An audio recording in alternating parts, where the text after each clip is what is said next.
র সবজি বা সালাদ খেলে আমাদের শরীরে অনেক মাইক্রোনিউট্রিয়েন্টস আর ভিটামিনসের ঘাটতি পূরণ করে। এর জন্য আমাদের বিশেষ করে শীতের সময়টা রেগুলার যে সবজিগুলো পাওয়া যায় সেগুলো দিয়ে বিভিন্ন রকম সালাদ বানিয়ে খাওয়া উচিত। আজ আমি একটা হাই প্রোটিন সালাদ নিয়ে এসেছি, যেটা খেলে আপনার পেটও ভর্তি হবে। আর আপনি যদি রাত্রে খাবার স্কিপ করে এটা খান তাহলে আপনার শরীরে এক অদ্ভুত আপনি চেঞ্জ লক্ষ্য করতে পারবেন। এই জন্য প্রথমে আমি নিচ্ছি সেদ্ধ করা মটর, চানা ডাল আর আপনার বাদাম।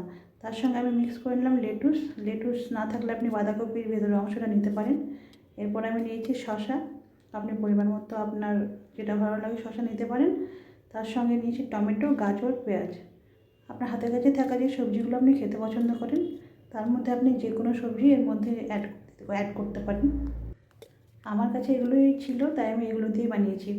আমি এই সালাদটা রেগুলার খাই, আর বিশেষ করে আমি সন্ধ্যার সময় এই সালাদটা খাই।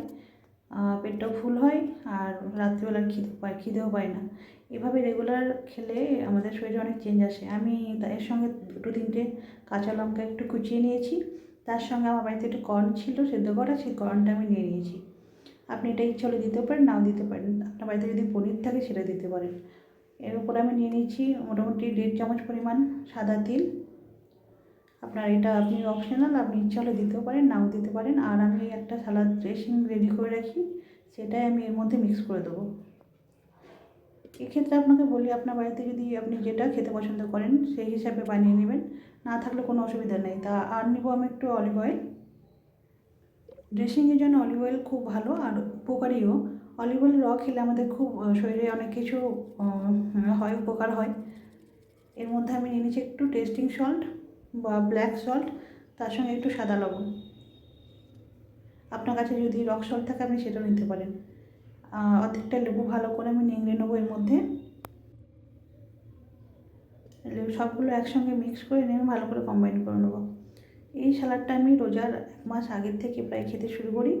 রাত্রিবেলা খেলে কী হয়, রাত্রে খাবারটা আমি খাই না, সন্ধ্যা হলে এটা খেলে আর তারপরে রোজাটা করলে শরীরটা খুব সুন্দর ঝরঝরে থাকে। আমি থাইরয়েডের পেশেন্ট, আমার মনে হয় এরকমভাবে যদি রেগুলার সুস্থ মানুষও খায় এই সালাডটা খুব উপকারিতা, খেয়ে দেখতে পারেন। আর সালাদ সন্ধ্যাবেলায় খেলে অনেকে বলে ঠান্ডা লেগে যায় বা শরীরের জন্য ক্ষতি, না, এরকমভাবে বানিয়ে যদি আপনি খান এটা খুবই উপকার দেয় আপনার শরীরে। আপনি অনেকে এর সঙ্গে স্ক্রাম্বল এগ বা যদি আপনার বাড়িতে কোনো ফল যেমন অ্যাভোকাডো, আপেল, আপনি যে কোনো একটা মিক্স করতে পারেন।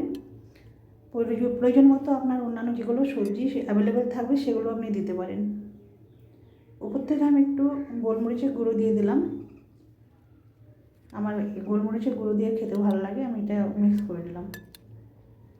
এভাবে এগুলো রেগুলার আপনি যদি মোটামুটি 1 থেকে 1.5 মাস খান, আপনি দেখবেন আপনার পেটের সমস্ত সমস্যা দূর হয়ে গেছে এবং আপনার লেজিনেস বা অন্যান্য সমস্যাগুলো। রেগুলার এভাবে সালাদ খাওয়ার জন্য আমাদের শরীরে অনেক উপকার পাওয়া যায়।